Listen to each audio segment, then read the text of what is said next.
Hello everybody. In this video we're going to be covering section 11.2 electrolytes.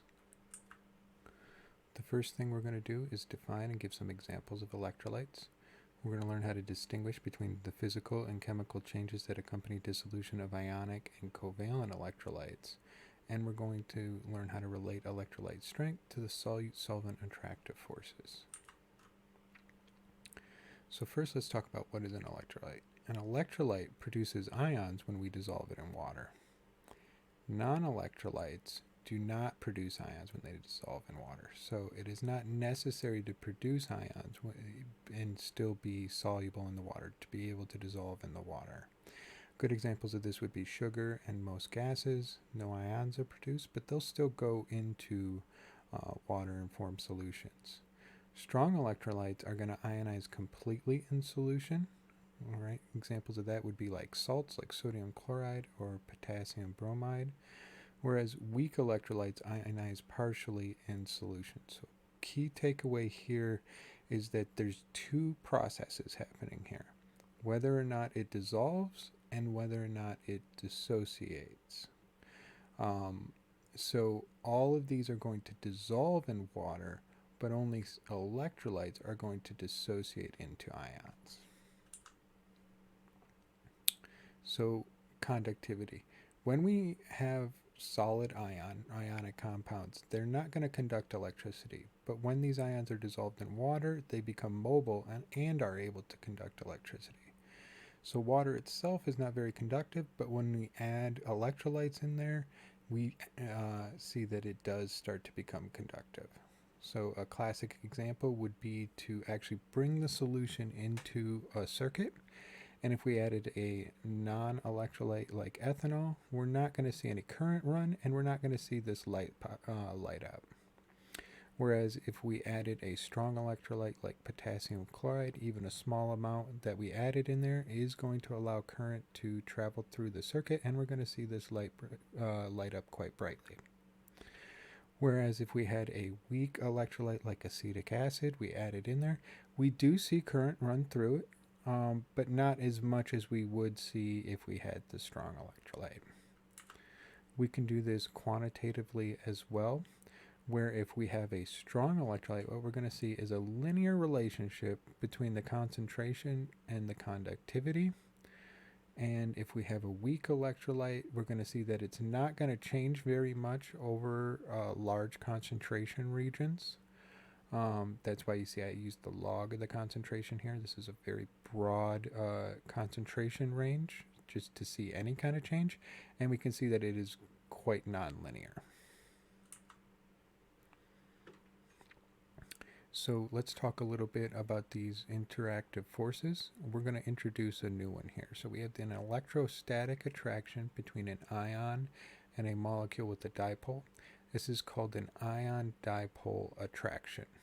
So as we talked about before, if we have something like water, it has dipole-dipole and hydrogen bonding attractions happening. So what is required is that this ion-dipole attraction for the water and the solute is greater in strength than the hydrogen bonding that's holding the water molecules together. Ions in the solid separate and disperse uniformly through the solution. So that's the thing that I've been talking about that we call dissociation. This means that they dissociate. And this happens because the water molecules surround and solvate the ions. Most ionic solutes are strong electrolytes. So if I start with an ionic solid, it's typically going to be a strong electrolyte. And again, we're going to make this distinction. So a lot of ionic solids aren't going to dissolve very much, but whatever does dissolve is going to dissociate into ions. So even though they're sparingly soluble, they're still strong electrolytes. Here we can see the picture of this actually happening. So we can imagine something like a solid ionic compound here. And what's going to happen is that at the edge of that solid, as it's dissolving, water molecules are going to come in and start to associate to them. And they're going to kind of pick them off from the surface, and the negative ends of the water molecule dipoles are going to associate to the cations and surround them, and the positive ends of the water molecule dipoles are going to associate to the anions and surround them, and they're going to continue to pick these off and surround them until they're dispersed evenly throughout the solution. Let's just talk for just a moment about covalent electrolytes. So unlike ionic electrolytes, in order for ions to form for a covalent compound, there has to be some kind of reaction, and that reaction is typically going to be with the water. We're going to talk about this a little bit more, but pure water, and when we start talking about acids and bases, but pure water is a poor conductor because it does not dissociate much in itself. So there is this reaction where water breaks down into what we call a hydronium ion and a hydroxide ion. But no appreciable amount does this, okay? The vast majority of the water stays in this neutral form, and only a very small amount in pure water is going to exist in this form. But some covalent solvents will react with the water to form ions, and examples are things like acids and bases. Here we have two acids. We have hydrochloric acid, which is known as a strong acid, and we have acetic acid, which is known as a weak acid.